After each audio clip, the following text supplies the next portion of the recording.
Welcome back.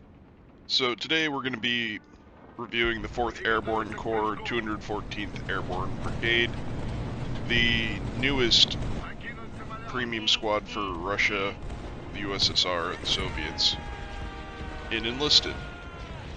They are the first paratroopers to come to the USSR, and they've come with a very interesting set of mechanics. So, to start off from the top, their description is that they were brigade formed in the summer of 1938. They were reorganized by the 47th Special Purpose Airborne Brigade.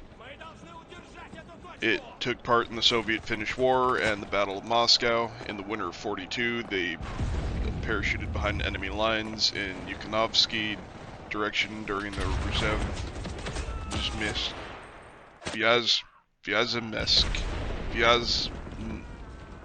Vyazemsk. There we go. My Russian pronunciations are fucking atrocious. The Ruzev Vyazemsk operation. Anyway, they come with their starting perks at minus 30% horizontal recoil while standing, 200% increased health restored by med packs, 50% minus 50% effective head shaking caused by nearby explosions, minus 25% duration of concussion, plus 40% maximum jump height. They have plus 2 vitality, plus 6 weapon handling, minus 2 mobility, and they come with AS-44 Model 5s, which you'll find at the end of the Soviet assault weapon tree. They're basically not an AK. They're pretty good weapons, but you don't actually have to keep them on your Soviet paratroopers, and that's really the core of what makes Soviet paratroopers unique compared to everybody else's. So, if you've never used paratroopers before, they can be extremely versatile, but that versatility in the past had its limits. So, if you took the Allied paratroopers and the German paratroopers in what used to be Normandy, now they're rank 5, so you can only play them in top tier battles. They both come with pretty good automatic weapons. The Allied ones are better close in, the German ones have a little bit better standoff, and their box weapons that they pick up kind of affect that, but they were still pigeonholed into top tier. Likewise, the Americans have rank 2 paratroopers, the Japanese have rank 2 paratroopers. They're still versatile. I think they're a little bit less versatile because of their primary weapon options. The Japanese having bolt actions makes them really only good in the mid-range, whereas the Americans had M1 carbines, so they can play a little bit closer and do better. But the Russians, they don't suffer from any of those drawbacks. The new Soviet paratroopers, they can literally be anything that you want them to be. So, for starts, they come with the AS-44 assault rifles. They're good. They're really good assault rifles. They're stable. They hit reasonably hard. They have a decent fire rate. I think it's around 660. So, you can drop in, you can clear buildings, you can sit there and shoot down the street if you need to. It's a very versatile weapon at rank 5. Now, you can take them and you can get rid of those if, say, you want to be more up in the enemy's face. You can swap them out for PPSH-41s with drum mags if you want to. You can drop in 6 paratroopers with PPSHs with drum mags. You can drop in and you can give them all AVT-40s. Maybe you're planning on fighting a more standoff battle.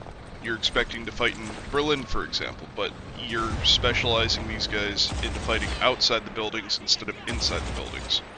You can give them AVTs. The thing is, though, every single soldier can be individually customized. So you have 6 guys that can take... I'll give you the whole list of weapons. They can take the Mosin M107, the M38, the M91 Dragoon, the Winchester 1895, the M44 Carbine, the 9130, the TAS-B, the PPD-34, the PPSH-42, or PPS-42, the PPS-43, the Thompson M2128 with box mag, the PPSH-41, the PPD-3438 with drum mag, the PPD-40, the SVT-38, the SVT-40, the AS-44, the Fedorov, the PPD Brahmet, the LAD, the PPSH-41 with box mag. You get the idea. The AVS-36. So, effectively, anything that you can put on a rifleman, anything you can put on an assaulter, you can put on every one of these guys. And you can customize them all individually. So, the other note with customization, is that the first 3 paratroopers, assuming that they all survive to make it to the ground, but the first 3 on your list of whoever's alive when you touch your box based off of who you have selected, right? So let's say you drop in 6 paratroopers, the first guy gets shot, you don't select the second guy, you select the third guy. The third, fourth, and fifth guys will all get the guns from your box. Assuming that everybody makes it to the ground, and most of the time they should, I mean, unless you get intercepted or you make a particularly risky drop, but on average, 5 to 6 of your paratroopers are going to reach the ground. So if you're going to give your weapons to these fellas, and you want to have paratroopers that are different than your other paratroopers, you want to do your last 3 slots. Okay? Because the first 3, if you go up to the box and you pick assault, the first 3 are going to get light machine guns. If you go up and you pick AT, it doesn't matter. All your guys are going to have the same primaries, but the first 3 guys are going to have Panzerfausts for their secondaries. If you go sniper, the first guy is going to be a sniper, the second guy is going to be a radio guy, the third guy is going to be a sniper. So 1 and 3 are going to have different guns. If you go with engineer, or not with engineer, it's like the mortar team, but it's the only way to get an engineer on paratroopers, then again, like the AT, it doesn't matter, because everybody's going to have their primaries, they're just going to pick up secondaries, like a hammer or a mortar team. So, what do I think the best way to run these guys is? At least at top tier, I don't see really a great reason to get rid of the AS-44. On your last 2 guys, if you really wanted to, you could throw on an AVT-40 or an AVS-36 just because you wanted extra range. Other than that, it's really just flavor. I think the AS-44 is versatile, and I like versatility, especially on a group of soldiers that I'm going to throw out of a plane and that I can choose to deploy anywhere on the battlefield, given the changing circumstances on the battlefield. So, depending on what the enemy's doing, I might want to be really aggressive. I'm sure in some of these background clips you'll see it. I do a lot of overly aggressive drops. I like to drop very close to points. I like to drop behind enemy lines. I like to interdict the enemy infantry when they're trying to reinforce objectives, but I don't really expect my paratroopers to survive what I throw them into, but not everybody's going to play like that. So, reasonably, I could put PPSH 41s with the drum mags on these guys at top tier, and it would probably be very effective, especially the way that I use them. But the thing is, there are some maps and there are some objectives where I would rather be able to reach out and touch people. And so in that case, I think the AS-44 being a more versatile weapon that you can throw it on semi-auto, you can reach out and touch people if they're 3 blocks down the street, or you can go and you can clear buildings with it. I think it's my preferred weapon. It is effectively the not an AK of this game, and the Soviets adopted the AK as their primary service rifle for decades. It makes sense to just use the AS-44. But there are options there, so I can see a world where I take the first, like, 4 guys with AS-44s and the last 2 guys with AVT-40s. Or I could do 2 AS-44s, 2 PPSHs, and 2 AVTs. But when it comes to top tier, the weapon options don't really matter too much. I think it becomes a lot more relevant when you bring them down into rank 2. Because you can run these guys, because they changed their primary weapons, and because their BR is entirely dependent on their primary weapons, you can run them as rank 5, you can run them as rank 4, rank 3, rank 2. Now, unless you have a really good reason to run them at rank 3 or 4, I personally wouldn't. For example, if you really like the Thompson, and you really want to use the Thompson, by all means, run them at rank 4, throw Thompsons on them. The Thompson's a good gun. But if you're looking to get your most bang for buck out of them, right now, top tier is very German-centric. The German teams are very strong. You can win against them, especially if you bring a couple people with you, but it's difficult.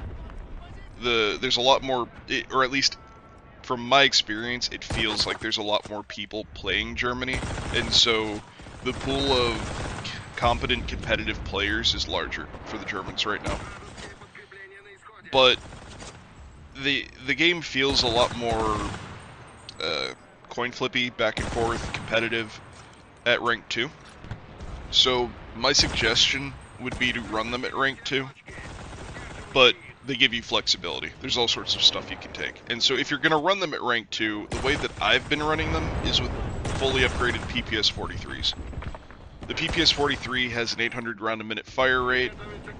It does 6.7 damage at 10 meters. It's got a 35 round magazine. It's 2910 recoil, so it's a very stable platform. If you absolutely have to, you can shoot at people down the street, but it's not gonna have the best dispersion, but it's excellent for assaulting buildings, and it's excellent for clearing trenches. And since I primarily use mine as assault troops, I like that. That being said, I think there's a very compelling argument to throw Winchester 1895s on them. That was actually the first thing I did when I brought them down. I threw Winchesters on them, and they performed really well. It just changes them from being more of a close-in squad to being more of a mid-range squad. And especially at the lower BRs, I think there's a very strong argument for running a variety of weapons on them. I think it makes a lot of sense to run whatever you want on the first 2 guys. Or actually, I would probably do 1 and 3, and then number 2, I would put a different weapon on, and then number 4, 5, and 6, I would put different weapons on. So what you could do is 1 and 3, 1, 3, and 4, I guess, with PPS 43s, and then you could do 2, 5, and 6 with Winchester rifles because of their fire rate, or the Mosin carbines, because they have a similar fire rate, but they actually have a bayonet. So I think the choice between the Winchester carbine or the Winchester and the carbine comes down to whether or not you value having a bayonet. The bayonet giving you a one-hit melee, and the AI perform very well in melee. They tend to auto-melee anybody who comes within arm's reach of them. So that may have more value to you. The Winchester does support more of a running and gunning playstyle, though, since you've got a higher fire rate and you've got a pretty zippy reload. But let's get into the box weapons. So, right now, the box weapons on these paratroopers do not change regardless of the BR that you play at. And I think that's going to cause people to have very polarizing opinions on these guys, because what that means is if you play them at rank 5, you're pulling out rank 4 and rank 5 support weapons. Which, I mean, you're at rank 5. Why wouldn't you pull out rank 4 and 5 support weapons? The problem that you run into is that when you play at rank 2, you're still pulling out rank 4 and rank 5 support weapons, which lends these guys to be exceptionally powerful. I'm sure that there's going to be an argument in the community, and I'm surprised I haven't seen it yet, and it might just be because there's not that many Russian players, or not that many people who have bought these paratroopers yet. But There's a new set of free paratroopers that are coming, and I imagine that they're going to have a very similar loadout to these fellas. And I think people are going to start losing their minds over it and calling them pay to win. Now, obviously you're going to get a free set, so not so pay to win there. It does offer parity, but that does not bode well for the German teams at rank 2. So, what are you getting from each of your box pickups? If you go Assaulter, you're getting 3 DT-29s. The DT-29 is a rank 4 light machine gun. It's the second to last in the Russian tree right now. It has a 63 round cylindrical magazine that sits on top of the gun. It fires at about 550 rounds per minute, a little bit higher if it's fully upgraded, and I'm pretty sure that all of the weapons you pull out are fully upgraded. So you can imagine it's closer to 600 rounds a minute. And this is doing 12 damage a shot, so it's effectively like shooting somebody with a semi-automatic rifle. They're pretty accurate, the dispersion's not terrible, you can deploy them, they are exceptionally good. If you're playing at rank 2, and you're running into lots of infantry, you should be going Assaulter almost every single time you drop in. Because your first 3 guys are getting 2 times the ammo capacity of a, well, just slightly less than 2 times the ammo capacity of a PPS-43, and it's hitting tremendously harder. So if you need to clear buildings, this is your tool. If you need to mow down the enemy when they're charging over the hills and across the fields, this is your tool. I was on Moscow the other night, and we were fighting for the cathedral, and the other team was coming out of the watchtowers, and because they were getting funneled through there, my paratroopers were able to just sit there and mow down wave after wave of them. It was absolutely disgusting. So I think there's definitely an argument for changing what they get out of their boxes at lower BRs, and Darkflow has said that they're interested in making a scaling system for paratroopers, but mind you, this is strictly a Russian issue right now because they haven't extended the primary weapon choice options to the Americans, the Japanese, or the Germans. Now, in addition, you're getting extra med kits with your assault kit. I think there's grenades and whatnot that come in it too, but I'm not 100% certain on that. I usually focus on the primary because I already equip all sorts of other things on my paratroopers. Like right now, I have them with PPS-43s, they have Tokarev pistols, flasks, explosive packs, med kits. I don't have mines on them, but I have put mines on other paratroopers in the past, where I'd put like 2 ATs, 2 APs, and 2 TNT charges. But a lot of these various kits will give you mine slots. Like if you go AT, then you're going to get anti-tank mines on all of your paratroopers. In addition to that, you're going to get Panzerfaust 100s, which are tremendously powerful. So whether you're at rank 5, rank 4, rank 3, or rank 2, you're getting an 88mm heat warhead that can pen 220mm of armor. Now, you are not going to one-shot every single tank you come up against, but you do have an option, or you do have the chance to one-shot them. I one-shot a Tiger earlier tonight. I think I included that clip in here, where I just jumped out a window and popped one into the side of the Tiger.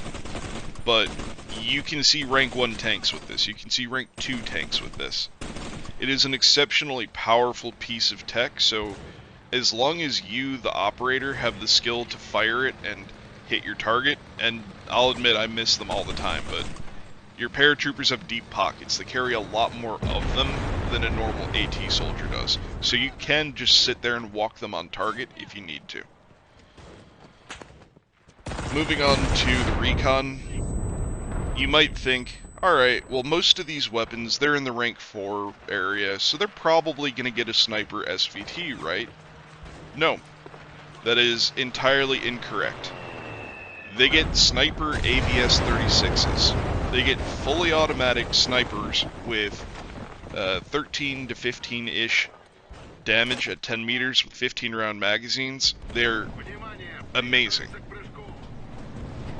They're great on semi-auto if you're sitting at standoff range. Let's say you're defending some of the buildings on Stalingrad and they're charging across the rail line, or they're charging across the courtyard on the other side of the rail station. This can be a really good option to pull out there. You also get access to a radio operator who can call in artillery. If they get in close, you can swap it to full auto and you can hip fire people. Or it has an offset scope, so you can single tap zoom and just look down the sights on it. It's an exceptionally good weapon, no complaints. It really does not belong in rank 2, but you can bring it there. And moving on, finally, the Russian paratroopers get access to the BM-41 mortar, which is their rank 5 mortar.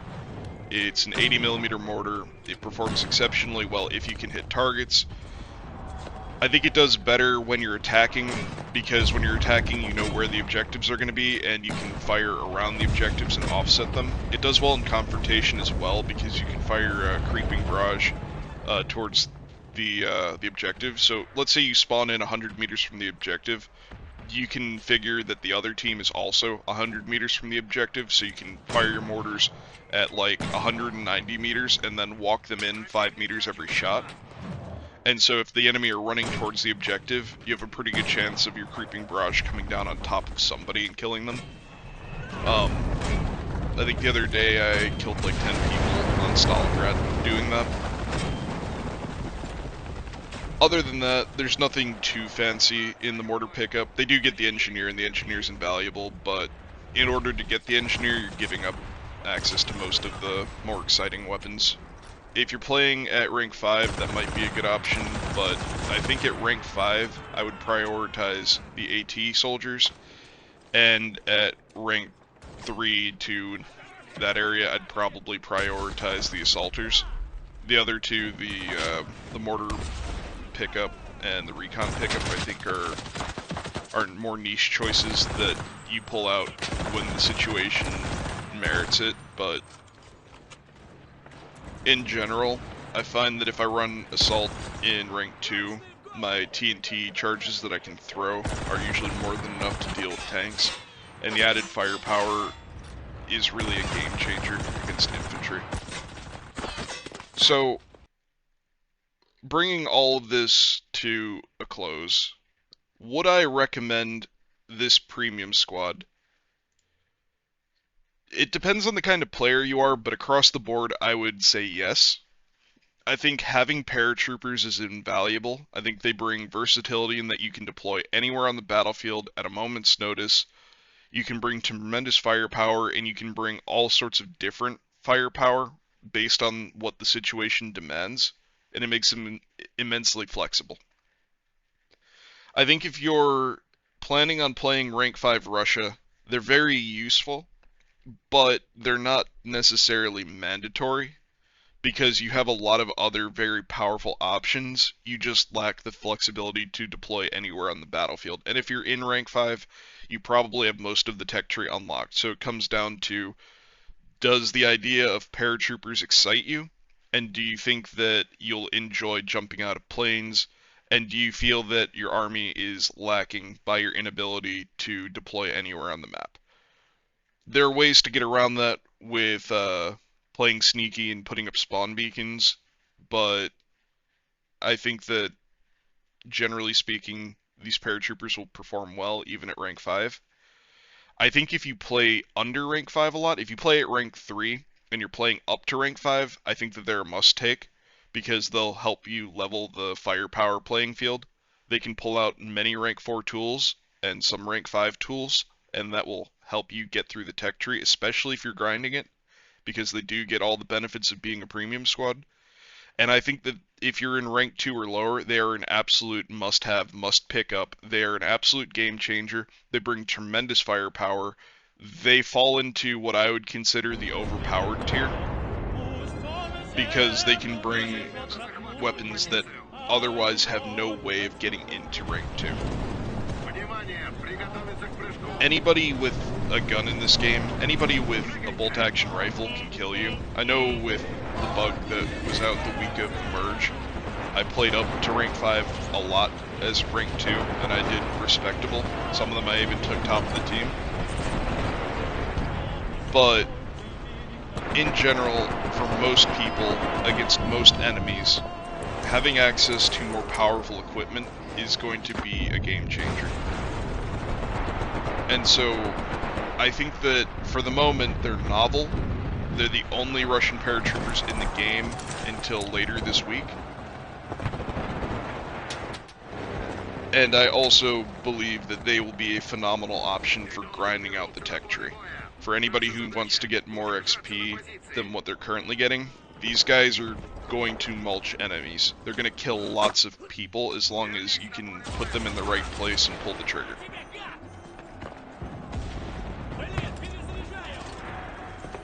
So, rounding things out, make sure you grind out your free ones, because it looks like they're going to be the same as these fellas, but with better ops.